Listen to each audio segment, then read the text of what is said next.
es que la sociedad no está bien porque los programas que consumen primaria, intermedia y secundaria son amañados por el sistema capitalista para el consumo de las ideas del capitalismo imperial.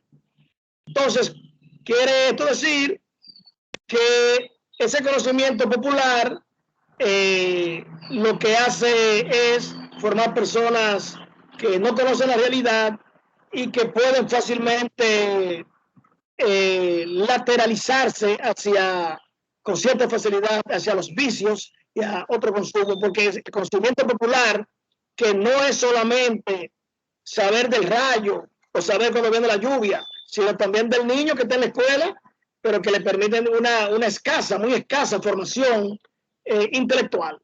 Quiere decir que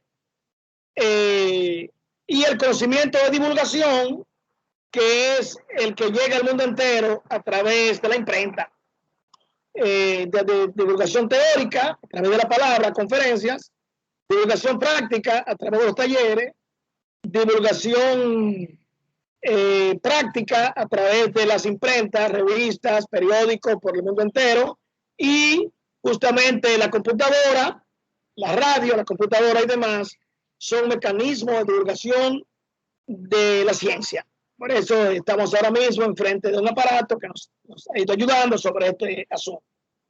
Ahora bien, la ciencia para su empleo, repetimos, tiene criterios que le son básicos.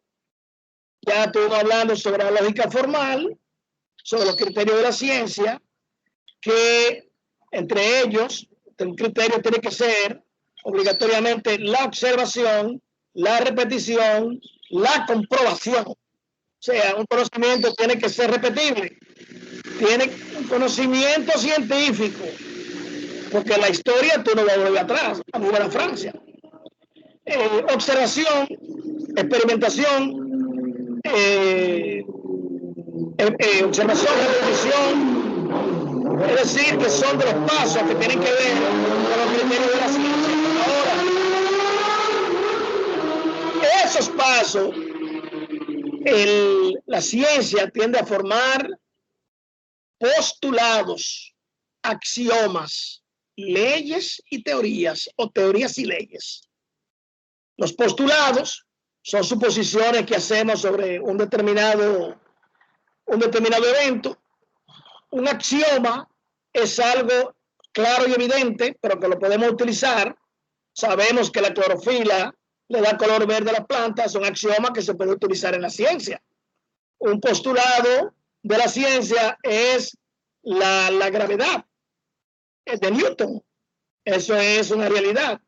Todos los cuerpos caen hacia el centro de la Tierra a través de su fórmula, es decir, de la gravedad. ¿En qué medida los cuerpos caen al centro de la Tierra? Y de los postulados y axiomas, entonces pasan a leyes universales. Ese postulado se convirtió en una ley universal, la ley de la gravedad. Y así tenemos leyes para la física, leyes para las matemáticas, leyes para los diferentes tipos de ciencia, leyes generales, leyes particulares, leyes cognoscitivas, leyes pragmáticas, es decir,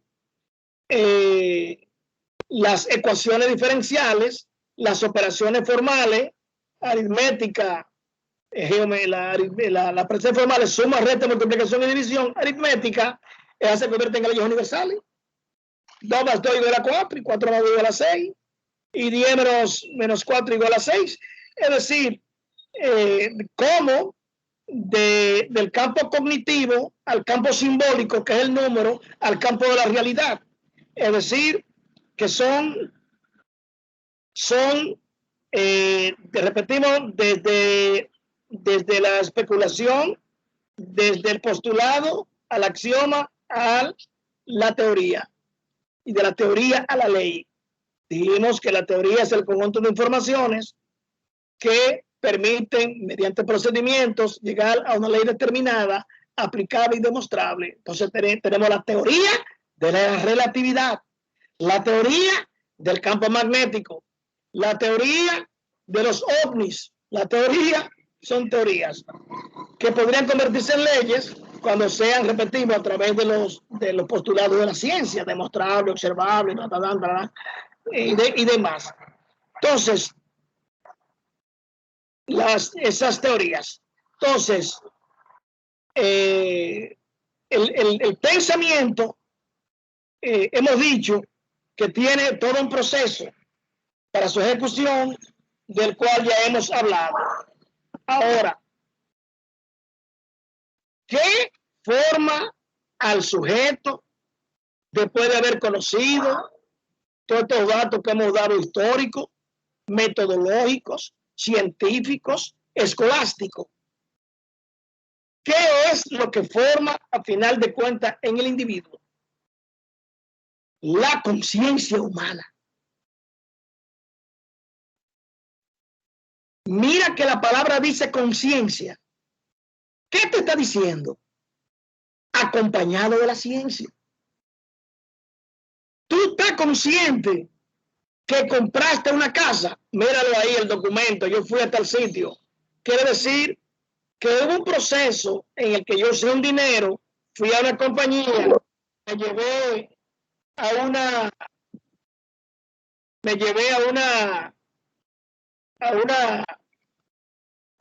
un dinero, fui a un lugar, a una muchacha que me mostraron la casa y compré la casa. Quiere decir que es un estado de conciencia, de estar consciente. Entonces, ¿cómo nace la conciencia? La conciencia en el hombre. Obligatoriamente hay que ir al origen de la humanidad. Porque la conciencia es un proceso de formación histórica en que el sujeto, a través de una constante práctica social, llegó al conocimiento. ¿Cómo se llama esa cercanía del hombre con esa práctica social? Desarrollo antropogenético. La antropogénesis va a estudiar el desarrollo del hombre como ser natural y como ser social. La antropogénesis quiere decir que la antropogénesis es la que nos va a dar las luces para estudiar el desarrollo del hombre en sociedad. ¿Cómo llega el hombre a ser social? Habíamos estudiado las teorías de el origen del lenguaje. El origen del lenguaje va concomitante con el desarrollo del hombre y de su adaptación. Quiere decir que, un momentito.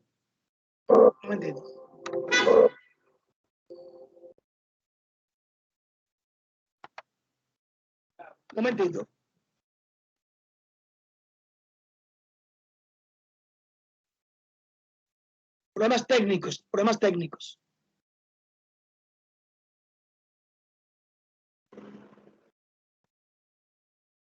Bueno, hasta que se arregle el problema técnico sigo hablando. Entonces, eso se llama desarrollo antropogenético. No hay luz. ¿Se acabó esto aquí? Sí, podemos seguir en el celular. ¿Volvamos? Que se fue la luz y entonces la laptop será suspendida y pasaremos al celular. Un minutito. Que yo sigo hablando. Yo nací hablando.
Estamos adentro, Denis.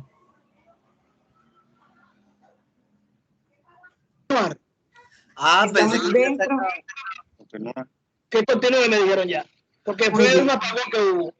Entonces, la antropogénesis tiene dos elementos fundamentales del desarrollo del hombre. Uno se llama filogénesis, es decir, y el otro se llama biogénesis.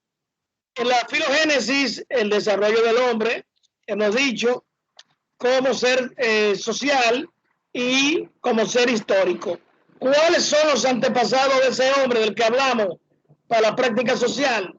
Sabemos que son el Australopithecus, australopithecino, el antiguo, el fósil más antiguo del hombre encontrado, lo encontró Eugène Dubois en 1891 en una caverna que se llama el hombre de Java, es decir, estamos hablando del hombre y su desarrollo. Entonces, sabemos que antes de que el hombre crea, desarrolla el pensamiento y desarrolla el lenguaje. Y desarrolla el lenguaje a través de la práctica social. A la práctica social, es decir, ¿cuáles fueron los primeros elementos para ese desarrollo? Si repetimos la teoría onomatopéyica o de la sorpresa, las teorías de los sonidos o de las voces y la teoría del desarrollo articulatorio de tanto de la garganta como de la voz, como de los músculos de la boca. Es decir, quiero decir que son las teorías que van a hablar sobre el proyecto del hombre que luego, como unido y asentado, va a servir de puente en su práctica social. Entonces, ¿qué son las razas humanas de que tanto hablan en la actualidad? No es otra cosa que el desarrollo del hombre en los diferentes lugares de la Tierra, con las mismas posiciones y vertientes de que hemos hablado. ¿Qué sucede? Que el hombre, al sentarse y comunicarse, crea la conciencia y la conciencia entonces evoluciona. ¿Cómo evoluciona la conciencia? A través del conocimiento que tenemos de la realidad, en tanto tenemos necesidades y tenemos intereses. La necesidad, ¿qué es la necesidad? Los psicólogos decimos que es un constructor hipotético en el cual se va a complacer a un órgano a través de un motivo.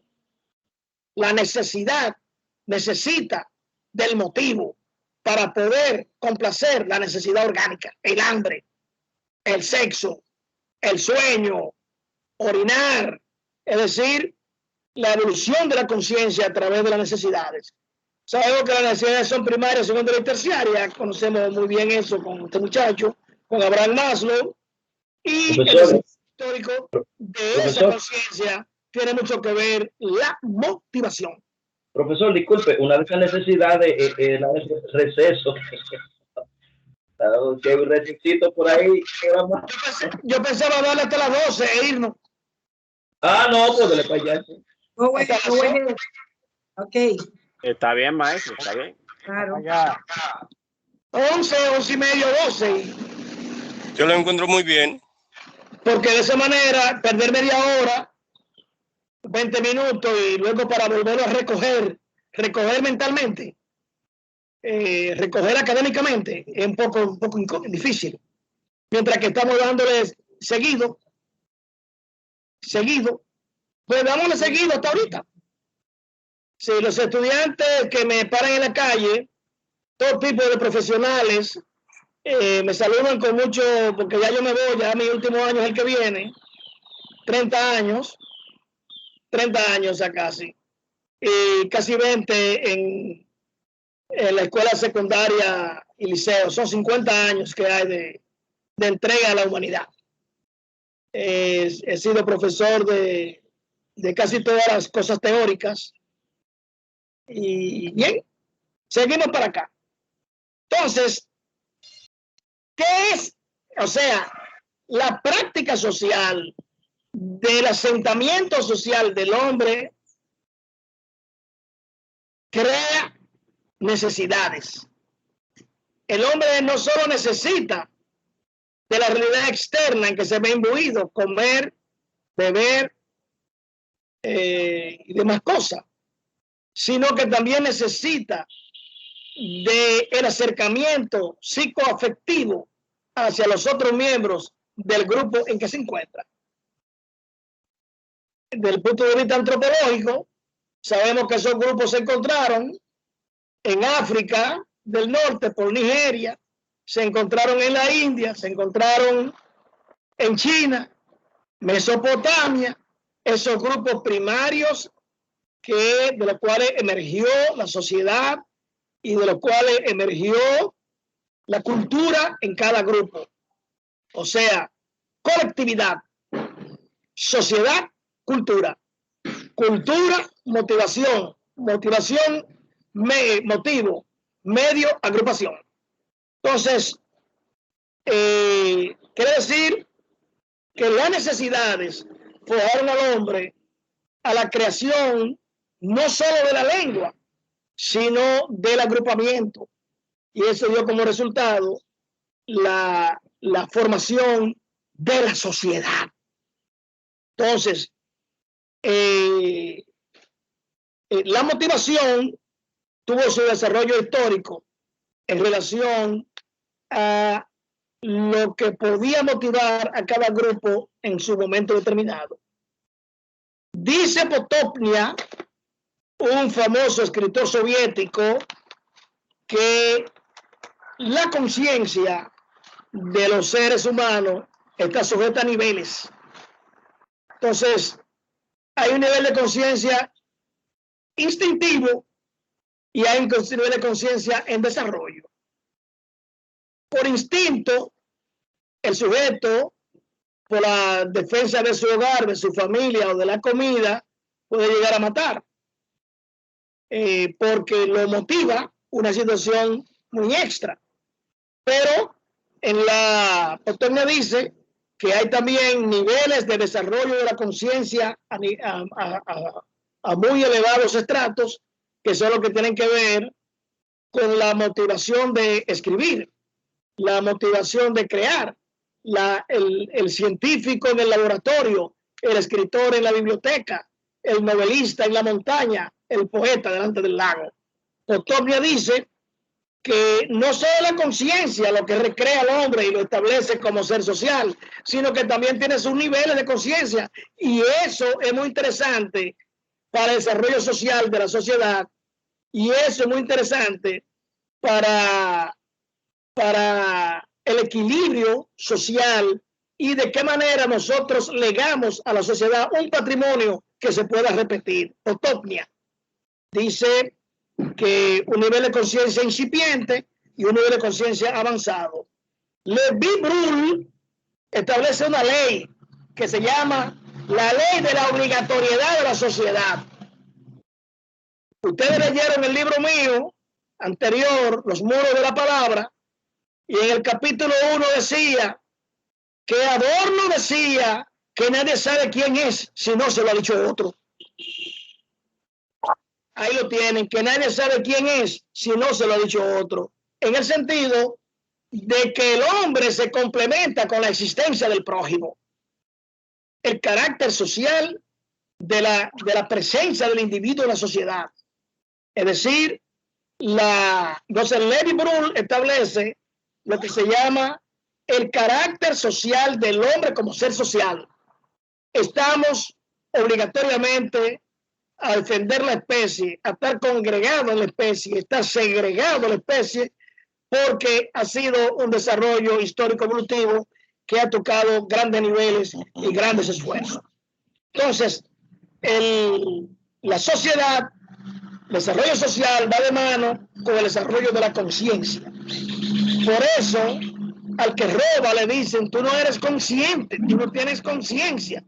Al que hace un daño, porque el no daño es el estado latente, lo que en psicología se llama conducta latente, de no producirle daño al prójimo, porque tú conoces lo que se llama la conciencia latente del ser humano. Es decir, esto escapa realmente algunas particularidades en que muchas personas caen, como el robo, el crimen y demás. Larry Brühl, Thorndike, otro de los grandes psicólogos, establece que la conciencia llega a su máximo exponente a través del servicio. Lo que estamos haciendo aquí. La conciencia social, decía Marx, ha hecho al ser social. La conciencia social ha hecho al ser social. Carlos Marx. Quiere decir que somos lo que nos han dicho que somos, pero lo que somos es el retrato de lo que han sido. La conciencia social ha hecho al ser social, y el ser social soy yo y eres tú, dentro de una comunidad social que son todos los tuyos. Entonces, la conciencia social ha hecho al ser social, y lo que ha permitido el desarrollo de la sociedad, dice Marx, es el trabajo. El trabajo es igual a impulso. Impulso, una fórmula que tienen. Impulso por necesidad sobre satisfacción. Oye, qué interesante. Impulso T es igual a I por N sobre S. Impulso, trabajo es igual a impulso por necesidad sobre satisfacción.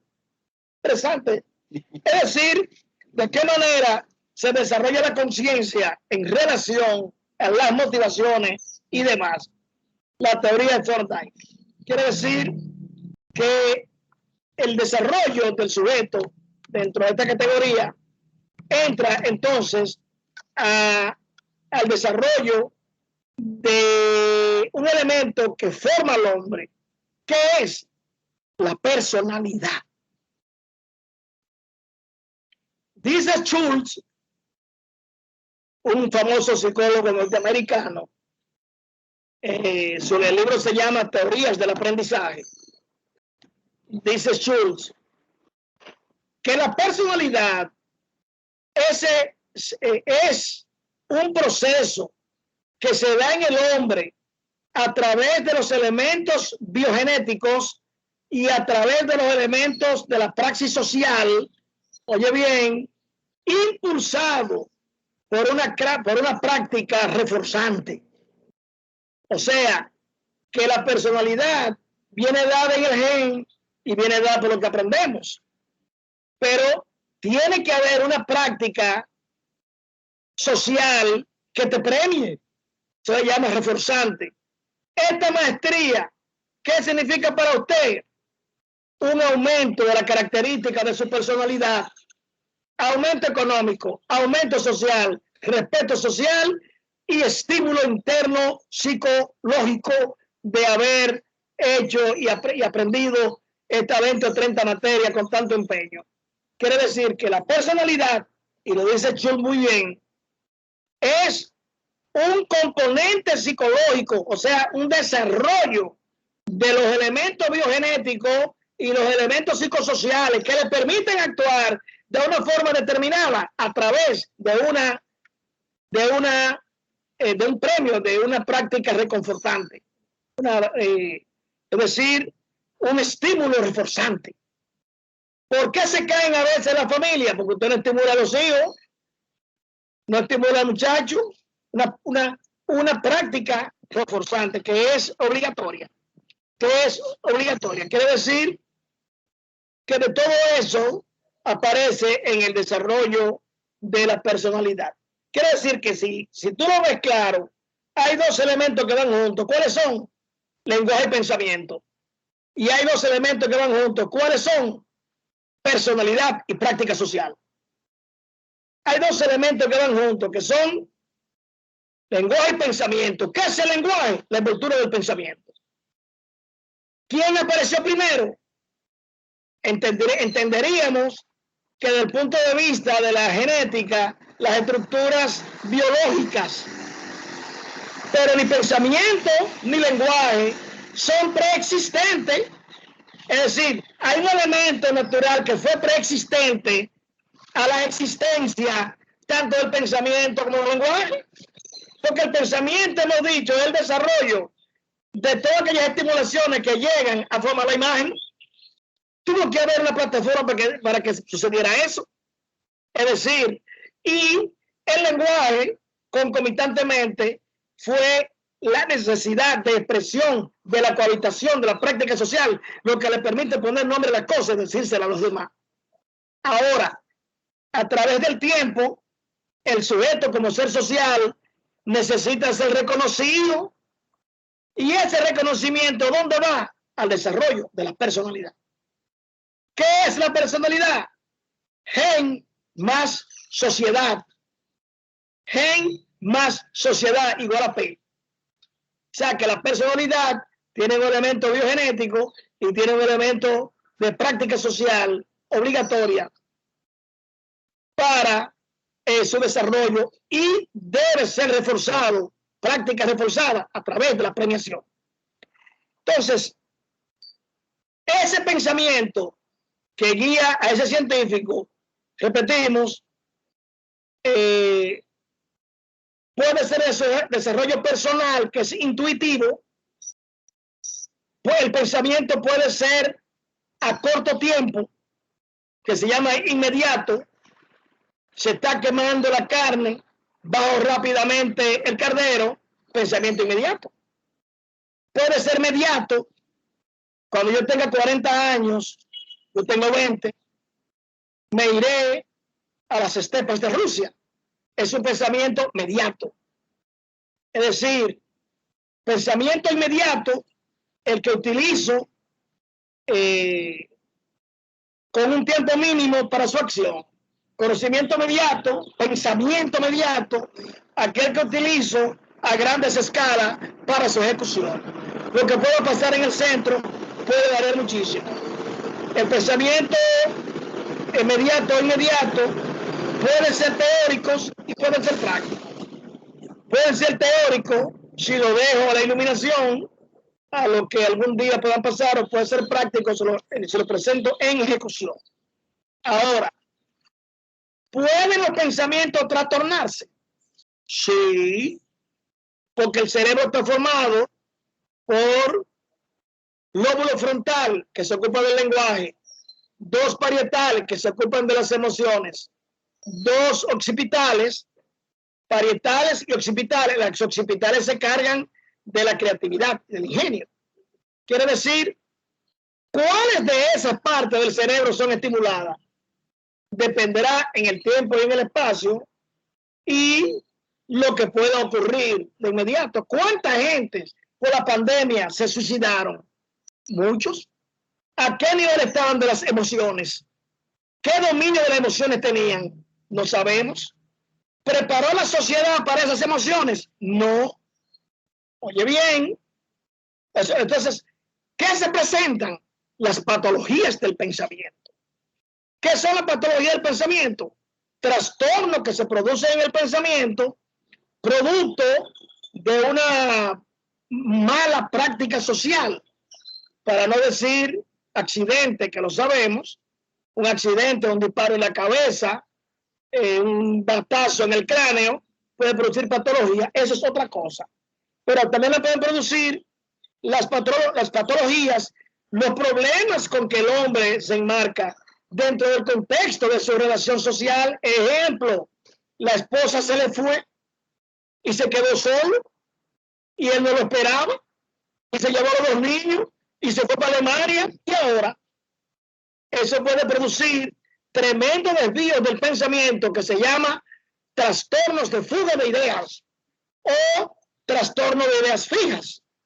Una idea fija te puede producir un trastorno esquizofrénico o sinestésico y te puede llevar a la muerte. Una idea fija se fue, o matarte. Un trastorno de oligofrenia o un trastorno de psicastenia o de esquizofrenia. Quiere decir que también el pensamiento tiene sus trastornos desde el punto de vista simplemente normal en el curso de las emociones, porque sabemos que en el curso de los accidentes de los accidentes y de las alteraciones, entonces son otra cosa. Es decir, el pensamiento puede estar sujeto a un divorcio. Hay divorcios que han mandado a sujetos a un contén con un pote de ron. Hay divorcios que han puesto a gente a vender la casa con todo lo que está dentro y ni se acuerda qué pasó. ¿Por qué? Porque son trastornos del pensamiento con ideas fijas o con fuga de ideas. Es decir, busca más opiniones para otras cosas. Entonces, también hay trastornos cuando usted a su pensamiento lo cree por encima de los demás. Se llaman ideas sobrevaloradas. Usted es el mejor, usted es el que lo dice mejor, usted es el que lo plantea mejor y los demás no sirven. Eso es un trastorno también mental que puede llevarte lejos. También hay un trastorno del pensamiento que se llama afasia semántica. Las afasias es, sabemos, la pérdida del lenguaje. Un trastorno del cerebro te puede producir una afasia de tal manera que tú puedes estar sin hablar. Ahora, pero también puede ser afasia semántica, donde tú no te acuerdes del significado de las cosas. El significado de las cosas y para qué sirven. En esa afasia semántica se dan mucho en algunas enfermedades donde la gente comienza a olvidar y de pronto comienza a confundir que un aguacate es una paloma y le llama a la paloma cuchillo. Ese trastorno fuerte también se da, se llaman afasias del pensamiento, afasia semántica. Pero quiere decir que en el interior del cerebro tenemos el pensamiento y tenemos las fases y tenemos algo muy bonito que de lo cual vamos a hablar ahora y que los científicos ustedes necesitan y necesitamos. Si no hubiera olvido, la humanidad no existiera. Porque yo estuve recordando la muerte de los 80 familiares que yo he tenido, incluyendo 3 hermanos, mis padres, mis abuelos, mis tatarabuelos. Quiere decir que si bien es cierto de que recordamos, también es cierto que olvidamos. Y gracias a Dios que está presente la historia para el olvido. ¿Cuál es la presencia del recuerdo? La memoria. Dijimos que la memoria era un proceso psicológico de almacenamiento de informaciones que tenemos a nivel de cerebro y que nos permiten tomar las diferentes estructuras del recuerdo cuando lo deseamos. Cuando lo deseamos. ¿Cómo se llama la primera capa de la piel? Epidermis. ¿Cómo se la llama la segunda capa de la piel? Endodermis. Es decir, ¿cómo se llama la membrana de los pulmones? Pleura. ¿Cómo se llama la inflamación? Pleuritis. Quiere decir que la memoria tiene una particularidad sumamente importante en la ejecución de nuestros actos que están localizados en el pensamiento. Hablamos de patología del pensamiento y ahora hablamos de la presencia de la memoria, que son de aquellos elementos que son importantes en el científico. Entonces, en la memoria hay 3 pasos que tenemos que descubrir, muy importante. Uno se llama la retención, otro se llama la reproducción. Oye bien, la retención, la reproducción y la ejecución. Sí, o sea, ¿qué es lo que debemos retener? ¿Qué es lo que debemos reproducir? ¿Y qué es lo que debemos ejecutar?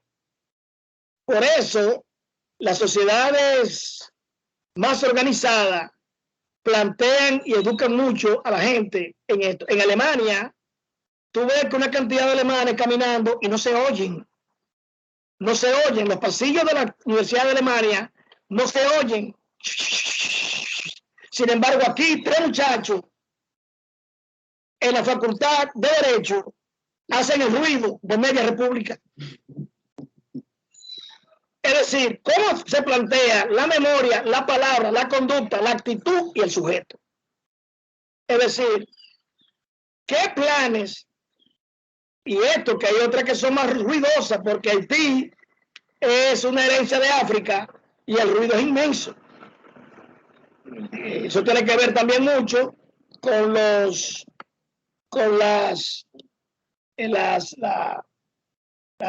ambiente natural. Pero fuera de eso, hay una parte muy importante que se llama cultura. Entonces, la cultura está fijada en el pensamiento a través de la memoria. Hay lugares como en Dinamarca, en Suiza, donde la gente no se oye. Leíamos hace poco, el compañero aquí y yo, que 2 gente peleando en Dinamarca de boca, dos personas, era como si fueran susurrando, porque tienen tal formación que no se pierde en ellos, de todo eso que se llama violencia, rapidez, trastornos sociales, todo eso de a un lado. Entonces, la memoria como retención. La retención es un elemento muy importante para el aprendizaje y para los elementos cognitivos que tienen que ver con la ciencia. ¿Qué es retener? La capacidad de poder asentar las informaciones y los conocimientos y que podamos disponer de ellos cuando lo necesitemos. Cuando lo necesitemos. Entonces, la memoria que van a ver luego, corto o largo plazo, busca una documentación de hace 80 años, 60 años, 1000 años que ocurrió, y tú la tienes, que la viste o la leíste en una revista, como dije ahorita, 1891, y le dejaba el fósil más antiguo de la humanidad. ¿Cuándo yo voy a decir eso? En casos como este, quiere decir que retención. Entonces, la retención te permite la reproducción. Segundo paso. La reproducción. La reproducción es la capacidad que tiene el sujeto de aquello que ha retenido, poderlo expresar en cualquier idioma y en cualquier evento. La reproducción. Quiere decir que esos son factores inherentes a la memoria, pero todos de ellos dependen obligatoriamente de un elemento número 1 que hablamos, que se llama la representación. ¿Qué es lo que represento? Un aguacate. ¿Qué es lo que retengo? Un aguacate del Caribe, que no son iguales que los que venden en España. ¿Qué es lo que reproduzco? La palabra aguacate. Entonces, quiere decir que la retención, la reproducción y la ejecución, al decirlo, a la memoria. Ahora, Ebbinghaus, el famoso escritor, muy famoso por su teoría sobre el olvido, dice justamente que así como el aprendizaje es muy importante para el hombre, y la memorización y la retención también es olvidar. Así como aprendemos, a ti tenemos a veces que desaprender. Si no desaprende, estará toda la vida esclavizado a tu pensamiento. Por eso dice el filósofo, si se fue, busca otra y suplántala. Porque son imágenes. Vivimos de las imágenes. ¿Qué son las imágenes? Figuras con sentimientos. Si se fue, dale gracias a Dios que no fue diferente y reemplázala para que otras imágenes vuelvan a tu mente. Quiere decir que, ¿cómo se llama eso? La ley de asociación de la imaginación. La ley de asociación de la imaginación. Interesante. Que nos permite en el recuerdo. Ahora, cuando un recuerdo se vuelve íntimo y profundo, cuando tiene reminiscencias. La reminiscencia es parte del recuerdo. Ejemplo, Voy a poner un ejemplo práctico. Yo iba con un cuñado una vez, él trabajaba en el edificio, en ese lugar, y cuando lo voy a ver, en ese momento, la señora que vende comida en el patio fue a bajarse a buscar una lata de agua y una varilla se desprendió de la quinta planta y le atravesó la nuca a ella. Es decir, que ella quedó con su lata de agua atravesada por la nuca y sembrada en la tierra. Tengo el recuerdo y también la reminiscencia. Era una varilla de octavo y era una varilla como de 4 o 5 pies. ¿Qué reminiscencia? Los recuerdos particulares que vienen acompañados del recuerdo general que te permite ver las cosas como si estuvieran sucediendo.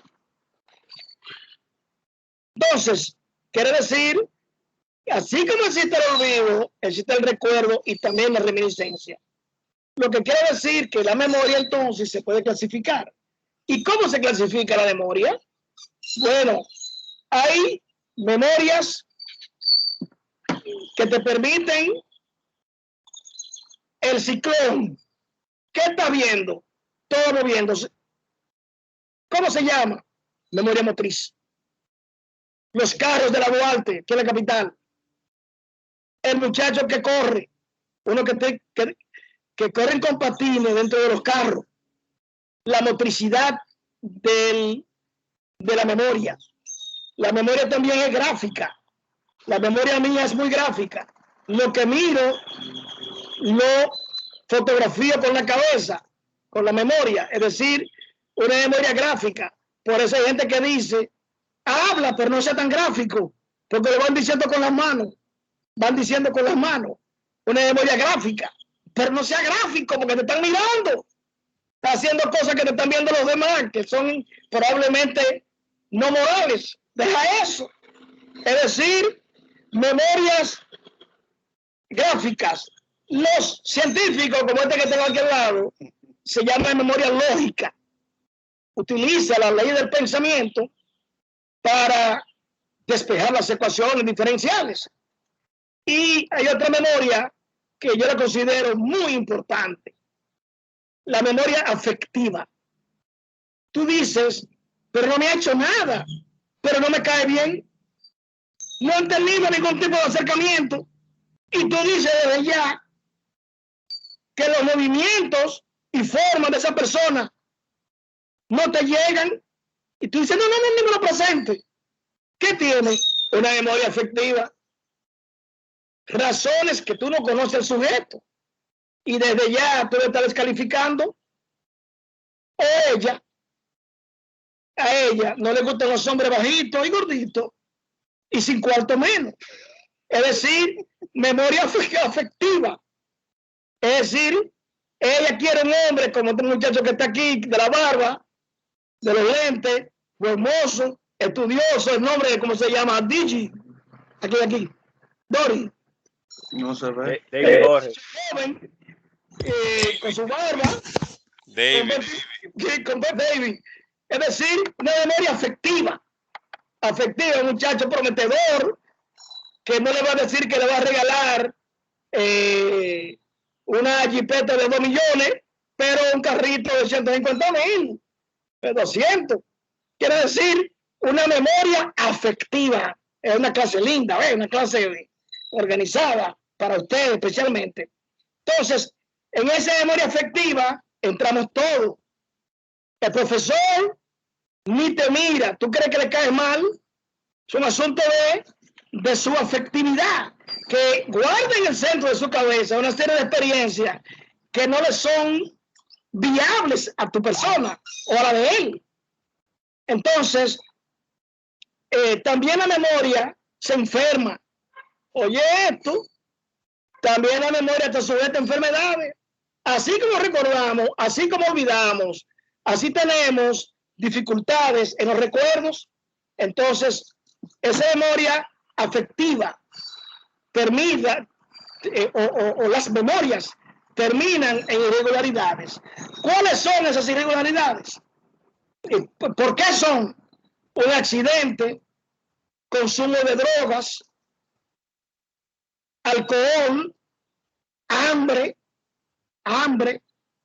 un efecto sorpresivo, puede trastornarte también la memoria.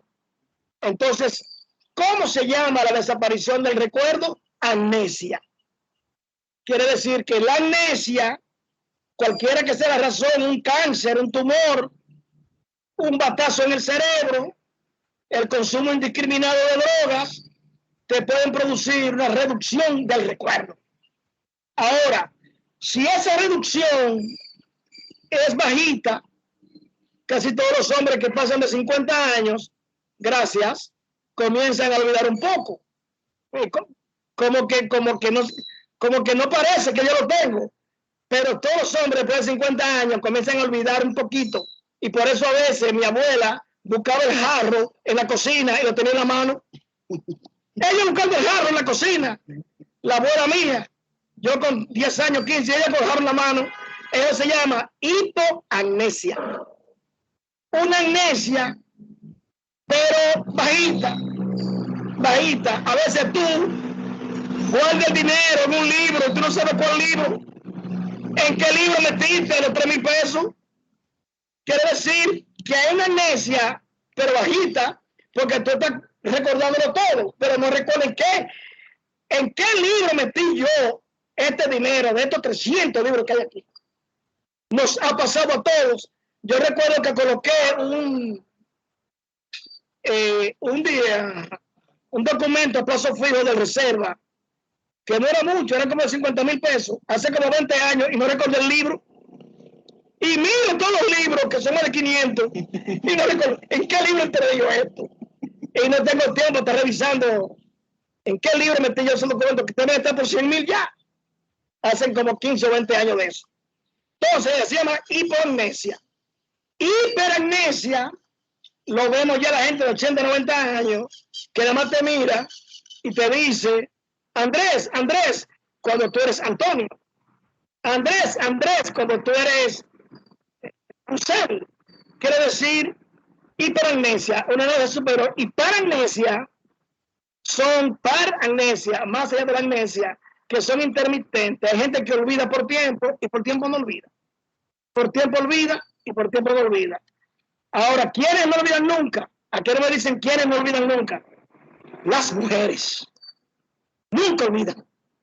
Por eso hay que complacerlas, darle todo lo que se puede, porque ellas son únicas e irrepetibles. Pero, decía el escritor, el hombre perdona, pero no olvida. La mujer olvida, pero no perdona.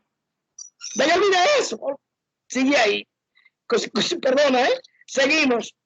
¿Qué produce la memoria como efecto de guardar los recuerdos? Pues la memoria, para que se hagan imágenes, crea la imaginación. Crea la imaginación. Entonces, ¿qué es la imaginación? La introyección o colocación de imágenes en el cerebro mediante la memoria que nos permite el recuerdo. ¿Qué imagen tú tienes de Duarte? Ninguno tuvimos con Duarte. Bueno, aquel señor alto, españolizado, con los cabellos recortados en la nuca, con sus bigotes, una mirada firme, una nariz muy europea, muy española. Quiere decir que tenemos, en este caso de Duarte, una imaginación. Ahora, ¿qué imagen tienen ustedes de la calle Ulitsa de Rusia? Ninguna, profesor, porque no estamos de frente con los 5 sentidos a esa calle, a no ser que la hayamos visto por internet y alguna imagen tenemos de esa calle. Es de la calle más importante de Moscú, donde están las mujeres más lindas del mundo caminando. Calle Ulitsa, en Rusia. Esas mujeres parecen, y los hombres también, parecen algo sobrenatural. Ulitsa, lo pueden buscar, se llama Ulitsa. ¿Cómo fue? Yo no vi. Entonces, la imaginación quiere decir que hay imaginación y hay memoria imaginativa. ¿Qué yo usé actualmente? La memoria imaginativa. Que la memoria imaginativa te permite reproducir la experiencia. Ahora, ¿qué es la imaginación? La capacidad del sujeto de poder crear imágenes donde no van también. El purgatorio, el infierno y el cielo. Yo quiero que alguien me diga cómo es. No me invente con las palabras de exacto. La imaginación. La imaginación. Nada de eso es real. El Apocalipsis entero, que lo conocemos bastante bien, interesantísimo como documento metafórico, son metáforas. Y con 7 cabezas, y con 7 aquello, y los 7 sellos, y el 666, la imaginación. Entonces, de esa manera, Blonsky establece que hay una imaginación reproductora, la que yo estoy diciendo, y una imaginación creadora. En la imaginación creadora, entre los científicos, transformando la naturaleza, y los artistas, el poeta, el escultor, el pintor. Si algún día ustedes pueden ir, no olviden esto que les voy a decir yo hoy, vayan al Río de Janeiro, en Brasil. El arquitecto parece que se inspiró en el espacio, y todos esos edificios, imaginación reproductora, parecen como si fueran, muchos parecen platillos voladores, es decir, Brasil. ¿Qué característica importante tiene la imaginación? La imaginación puede incrementar la sensibilidad. Incrementar la sensibilidad. La imaginación tiene un sujeto número 1 que se llama la voluntad. Y la imaginación puede comenzar con el individuo o ser objeto del individuo. Así tenemos, repetimos, una imaginación activa que parte del individuo, o pasiva, Río de Janeiro, porque tú estás pasivo mirando lo que creó el escultor, el arquitecto. Es decir, una imaginación activa, pasiva, reproductora, creadora. Reproductora, como le hemos dicho, creadora, cuando tú eres capaz de imaginarte el purgatorio, ¿quién se podrá imaginar el cielo? Imagínate lo que le llamaban infierno en la época de Jesucristo. A un derricamiento donde echaban los cadáveres envueltos y lo prendían como antorcha. El Seol de la época de Cristo, le llamaban infierno por eso, y lo prendían en candela cada cierto tiempo. Y quemaban miles de cadáveres, llamado el Seol. Esa fue una realidad en la época de Cristo. Pero es una forma comparativa de lo que podría haber sido lo que es el infierno como una realidad. Entonces, las imaginaciones pueden ser concretas y pueden ser abstractas. Y si yo te pregunto, ¿qué es lo que te une a ti a la novia o a la esposa? No el dinero, dímelo, la imaginación. La imaginación. Y todo comenzó contigo, mientras ella pasó con un vestido rojo y una sandalia crema, y te la imaginaste. Y seguiste imaginándotela. La imaginación. La imaginación se pierde, y se pierde en los matrimonios. Y dice ella, ya yo no siento nada por ti. No es que no siente nada, es que la imaginación se ha perdido como un elemento necesario en la sexualidad. La imaginación. O sea, la imaginación reproductora y creadora. ¿Por qué existen tantas casas comerciales donde se venden ropa interior femenina bellísima? Para alterar la creación del sujeto en la imaginación. Claro que sí. Y las mujeres, pues obviamente, eso es parte de su vida íntima y bella, pues recrear al hombre. Gracias a Dios que la mujer existe y que es tan bella. Si no, estuviéramos matándonos todos uno con otro.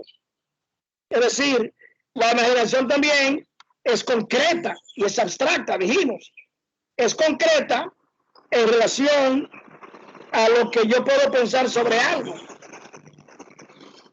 Ejemplo, si yo te digo a ti, como le pasó a un profesor aquí en la Universidad Autónoma, le voy a hacer un chiste. 40 estudiantes sentados, la materia era Introducción al Derecho, y dice el profesor, muy bien vestido de gris, dice, le voy a dar un regalo a quien me dice lo que es la ley 1851. Todos comenzaron a opinar. La ley de niños, la ley de aviones, la ley de trenes, pero había un sujeto que todavía olía a Bermúdez y él venía del interior y dijo, profe, yo vi eso en una etiqueta de ron que yo estaba bebiendo anoche. Dijo el profesor, está exonerado de la materia y está invitado a que nos bebamos un pote de ron allá afuera. Rufino, profesor Rufino. Estamos entre gente adulta y estamos mirando las cosas como son. Es decir, mira lo que se llama una memoria reproductora concreta. El tipo se lo imaginó y le contestó al profesor y el profesor lo exoneró en ese momento. Quiere decir que hay muchas formas de imaginar.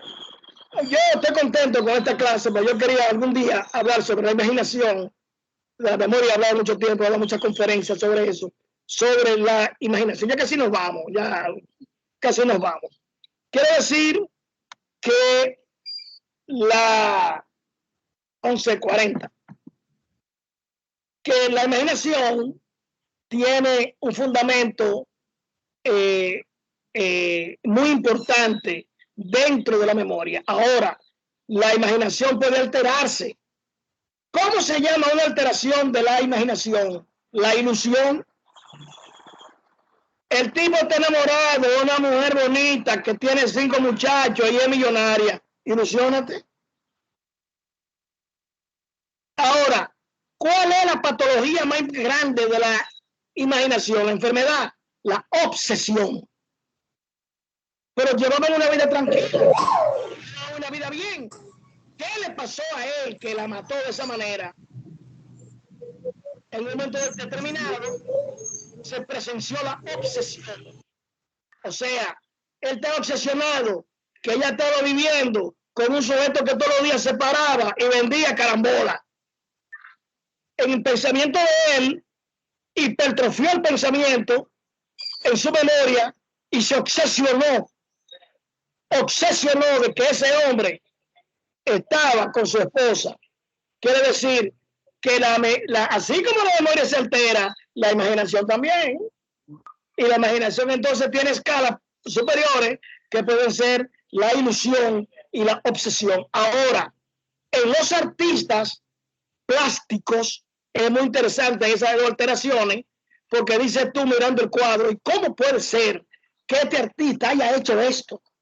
¿Bajo un estado de obsesión o de ilusión? Yo recuerdo a Iván Tovar, en una de sus el gran Tovar que murió, uno de los más grandes pintores de Santo Domingo, el tercer surrealista del mundo, se crió en Francia, vivió acá. Iván Tovar presentaba un cuadro enorme con unos colores fuertes y presentaba un seno en el espacio y al final del seno tiraba una gota de leche sobre una copa. Pero cuando tú veías el cuadro, te representaba una serie de cosas diferentes. Es decir, ¿qué hizo Iván Tovar? Probablemente una ilusión de lo que entendió entre colores y figuras y la obsesión. Entonces, uno de los pasos fundamentales dentro del lenguaje, pensamiento, memoria, que este medio el científico, es la atención. Si no atendemos Si no atendemos, no logramos los objetivos finales. Atención y actuación son los dos pasos finales que tienen que ver con la investigación. ¿Qué es la atención? Es la capacidad bionívoca paralela que se da entre el sujeto y el objeto.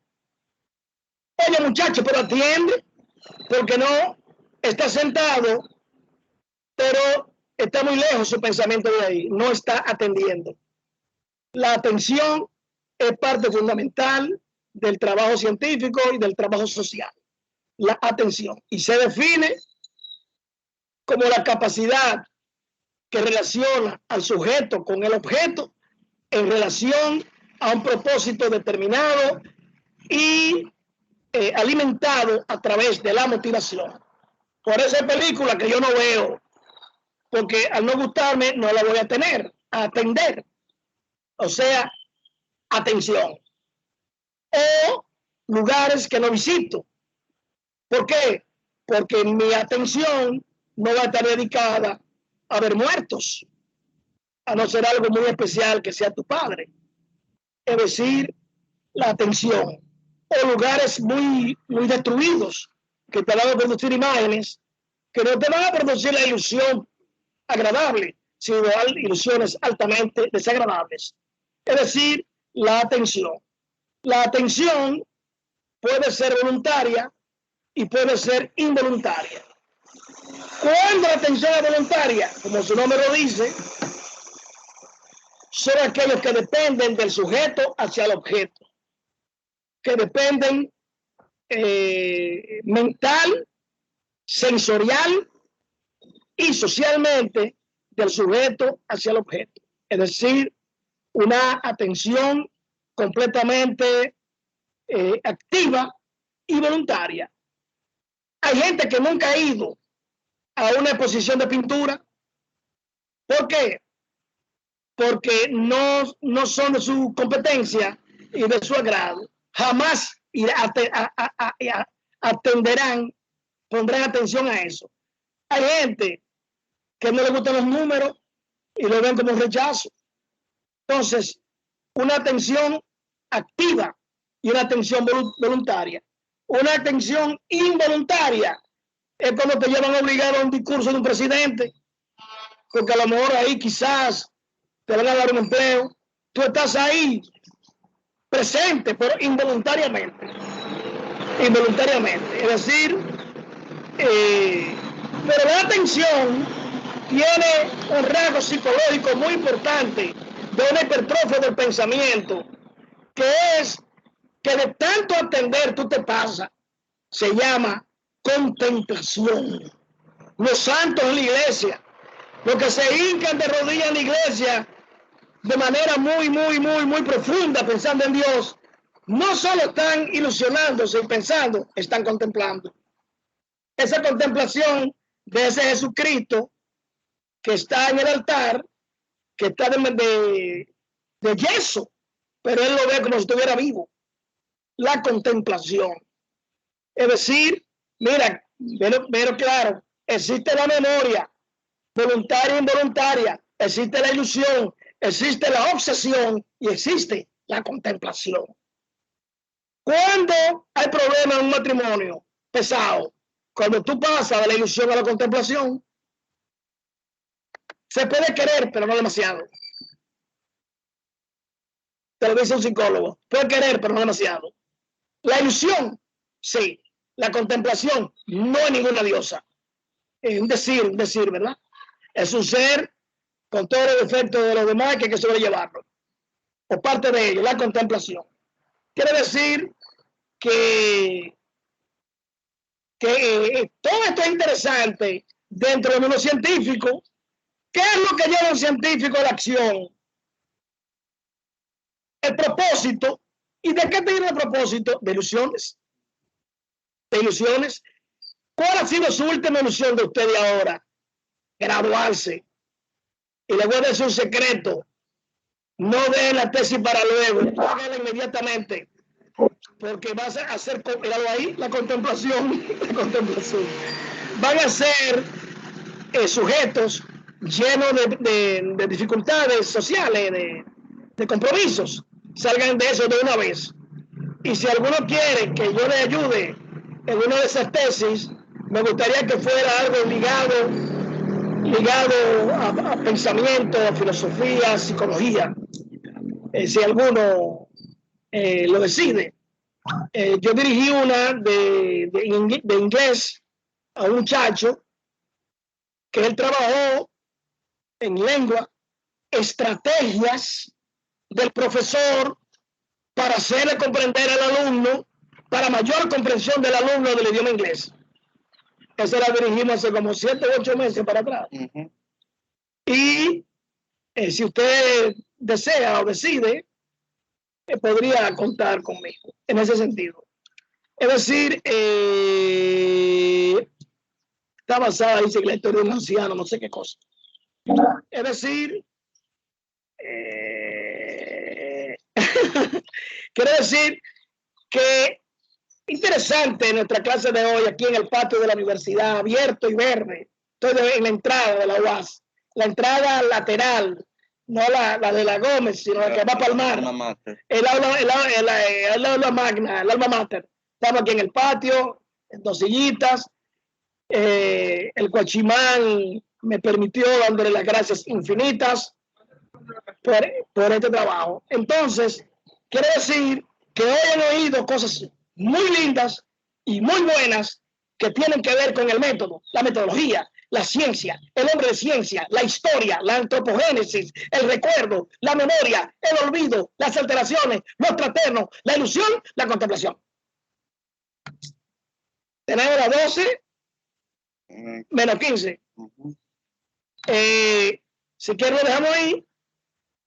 Y si quiere decir los 15 minutos más, Ramón Daniel Martínez. ¿Le ha gustado? Excelente Por supuesto, excelente. Muy interesante, maestro, excelente. Bueno, pues ustedes me dicen. Muy bien. Como habíamos quedado en no dar receso, lo podemos coger ahora. Recuerden que tenemos 3 posiciones para el próximo domingo. Cada posición dura 20 minutos. Está contabilizado eso. Perfecto. Ustedes son 9 grupos. Cada uno tiene 20 minutos. Tenemos 7 Profesor, ¿cómo está? Dicen de este lado. Dígame. ¿Me escucha? Le escucho, Sí, le escucho. nosotros tenemos varios módulos ya, algunos 5 o 6 módulos, trabajando con 12 grupos. No sé si se podría subdividir alguno de esos libros. O Sí, sí, subdivídalo. Lo que pasa es que por algún error la coordinadora me dio 9, pero nada, subdivídalo. Ok, entonces, no hay problema. ok, lo podemos hacer a discreción nosotros, ¿verdad? Sí, claro, siempre. Siempre nuestra persecución es la ciencia y nuestro delito es el equilibrio y nuestra meta es el 99. La mejor nota. Excelente. Pueden prender la cámara todo, por favor, porque aquí es diferente. Aquí, para poder aparecer en el silloncito, tenemos que encender la cámara todo. Yes. Por favor, si pueden encender la cámara. Ya hay muchas fotos que han tirado. Pero... Maestro. Dígamelo. Ya, Freisy, habla. Dígame. Gracias. Entonces, si se hace así, como dijo nuestro compañero, reducimos los materiales, es decir, se reduciría el material por la cantidad de personas y se reduciría el tiempo. Entonces tampoco sería el grupo para la próxima semana. En vez de 20 serían 12 minutos, 10. Pero siempre se hace algo más, no se preocupen. Siempre llegamos hasta la 1 para que todos se expongan, expongan. No hay problema. Maestro, Dígamelo. ¿y qué le pareció la idea de para no llegar hasta el 26 de diciembre, de tomar un día, de trabajar un día extra en la semana? Excelente recuerdo, excelente, se me estaba olvidando. Yo estoy prácticamente de vacaciones, es decir, sí, pónganse de acuerdo con la señora asesora y me lo dejan saber a través de mi amigo Steve y lo hacemos. No hay problema. Pero usted tiene dos problemas. Que tiene que leer y tiene que presentar un informe de lectura. Pero no hay problema. Si usted trabaja así contra el tiempo, no hay problema. De acuerdo. Bueno, pues, sí. Exacto. Maestro. Profesor, de cada informe, profesor, de cada exposición se va a hacer un informe de lectura de cada grupo, el grupo hace un informe de lectura, el grupo. Bien. Exposición individual, como lo hicimos aquella vez, y el grupo, 4 o 5, no sé, coloca, porque así nada más lee un solo trabajo, de grupo. Y usted tiene un informe individual que es un libro, un texto de metodología, que le puso el señor Steve a propósito. Muy bien logrado, sí. Sí, lo pusimos entre los dos. Steve es un científico, así como lo ven de joven. Sí. Maestro, bueno, Alexis Alcántara, una pregunta, por favor. Alexis, vamos a ver. Sí, hay un límite de páginas para ese reporte individual y para los reportes de la exposición también. No, exactamente. En la exposición tuve en grupo, 20 páginas. En la del final es personal, de 15 a 20. Ok. Maestro, déjeme informarle que usted y yo tenemos un amigo en común y yo le hablé de usted a él y él quisiera verlo. Y se llama Rafaelito. Trabajó con usted cuando eran jovencitos en una compraventa por Villa Juan o Villa Agrícola, no recuerdo. ¿Recuerda quién es? No, con todo el respeto de la compraventa y todo el respeto de mi historicidad, nunca he trabajado nada de eso, ni aún en Estados Unidos. Quizás me conoció en algún lado. Ok. Porque quizás él me dio la información mal, o la entendí mal. Yo lo que he hecho es estudiar. Ahora, yo en Villajuana trabajé en el Liceo Corazón de Jesús, como yo había dicho ahorita, que trabajé 15 años en el público. En el Liceo Corazón de Jesús trabajé casi 10 años y toda la gente de ahí es obrera. Yo salí hace muchos años de ahí. Es probable es posible que yo haya escuchado la información mal porque yo le enseñé su foto y él la vio y me dijo, sí, ese mismo es mi pana. No, nada de, con todo respeto de la compraventa, que es un trabajo digno y serio. Sí. No. Yo lo que he hecho está bien. que nací hasta ahora 1 millón de libros. Yo le voy a enviar una foto a su asistente de él para que su asistente se lo enseñe a ver si te lo recuerda. Usted tiene ahí el teléfono mío en los documentos que él le colocó, que me llame. Perfecto. Si usted me autoriza, yo le entrego su número, sí. Está bien. De lengua, de memoria, de recuerdo, de olvido, de imaginación. Me llame. Exacto, sí. Di clase en Europa, en universidades, y di clase en Estados Unidos.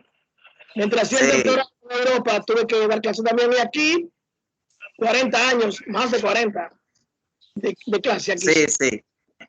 Excelente. Lo que he hecho es, tú tienes una copia de mi currículum ahí, más o menos. Ahora voy a colocar un libro. Yo le iba a mandar un libro que publiqué este año, pero que entonces yo no tenía forma de mandarlo, que no fuera individual, sino colectivo.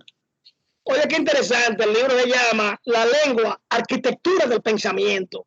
Son como 100 páginas que yo publiqué este año y pensaba colocárselo, pero no se pudo. Ahora estoy trabajando, el problema